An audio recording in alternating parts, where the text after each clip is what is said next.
Hello friends, आज हम लोग एक बहुत ही अच्छी कविता को पढ़ने जा रहे हैं जिस सुमित्रा नंदन पंत जी ने इस कविता को लिखा है। जो इस कविता के कवि है, कविता का नाम है आ धरती कितना देती है। ये बहुत ही इम्पोर्टेंट एंड बहुत ही इंटरेस्टिंग पोयम है।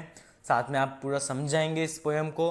5 मिनट का ये वीडियो है, इसके अंदर हमने 3 पार्ट समझाया है, तो कृपया करके इस वीडियो को पूरा देखें जिससे आपको 3 पैराग्राफ समझ में आ जाए एंड आप आगे और भी समझ पाए। सो वीडियो शुरू करते हैं। चलिए फर्स्ट पैराग्राफ से शुरू करते हैं। फर्स्ट पैराग्राफ में कवि कह रहे हैं, मैंने छुटपन में छिपकर पैसे बोए थे, सोचा था पैसों के प्यारे पेड़ उगेंगे, रुपयों की कलदार मधुर फसलें खनकेगी और फूल फल कर मैं मोटा सेठ बनूंगा। इससे कवि क्या कहना चाहते हैं? इससे कवि ये कहना चाहते हैं कि वो बचपन में एक ठो छुटपन मतलब छिप कर एक पैसे को ज़मीन में बोया था। जैसे हम लोग फसल उगाते हैं तो बीज को बोते हैं, वैसे उन्होंने कॉइन को, एक पैसे को बोया था। तब उन्होंने सोचा था कि पैसों के प्यारे पेड़ उगेंगे। तब उन्होंने सोचा था कि जैसे हम लोग बीज ज़मीन पे बोते हैं तो पेड़ उग जाता है, उससे फसल उगती है, वैसे ही अगर कॉइन को, अगर कोई पैसे को ज़मीन में बोएंगे तो उस वो भी उगेगा, वो भी पेड़ बन जाएगा और उससे भी बहुत सारे पैसे उगेंगे।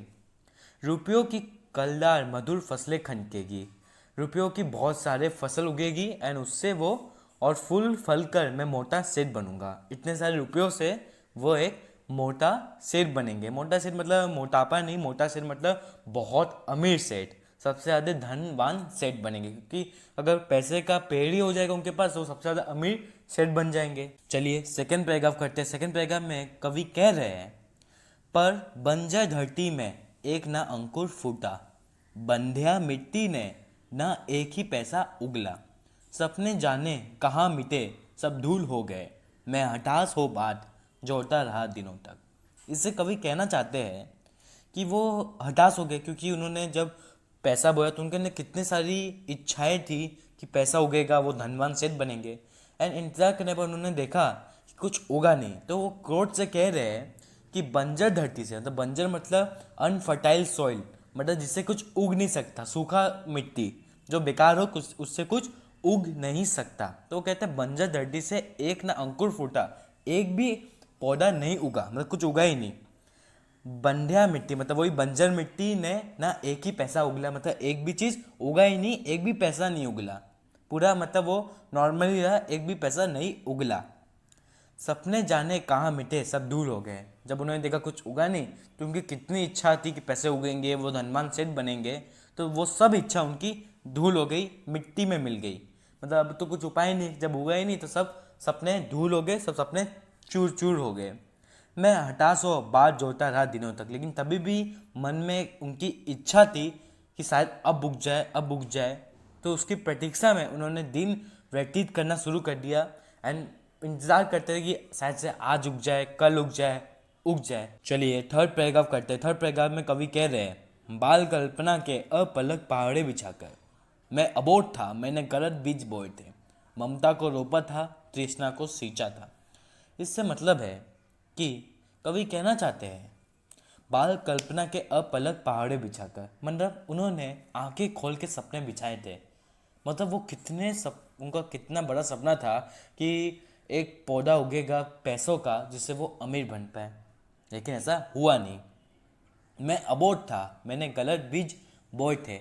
ये नोट कर लीजिए, अबोध का मतलब होता है ना समझ। वो कहना चाहते हैं कि मैं ना समझ था, मैंने गलत बीज बोए थे।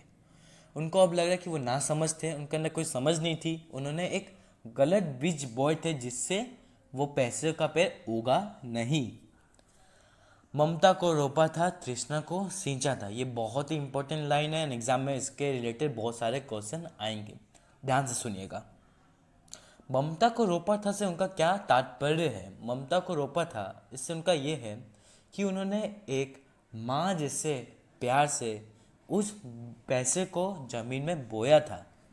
उनके अंदर एक तब माँ जैसा प्यार था कि उनके अंदर एक था कि ये बीज जो पैसा है वो धीरे धीरे उगे वो धीरे धीरे बड़ा हो। तो एकदम ममता से उन्होंने एकदम प्यार से धीरे धीरे उस बीज को बोया था। जैसे एक माँ अपने बच्चों का ख्याल रखती है, उन माँ के अंदर रहता है कि वो बच्चा बड़ा हो, वैसे ही उनके अंदर तब था जब वो बीज को बो रहे थे कि वो पेड़ बने, वो उगे। लेकिन इसका आगे का तृष्णा को सींचा था। ये बहुत इंपॉर्टेंट हो जाता है। तृष्णा मतलब होता है लालच, लालच को सींचा था। सींचा मतलब होता है पानी डाल। सो फ्रेंड्स, हमने इस कविता को आ धरती कितना देती है इसके 3 पैराग्राफ पूरा कर लिए हैं।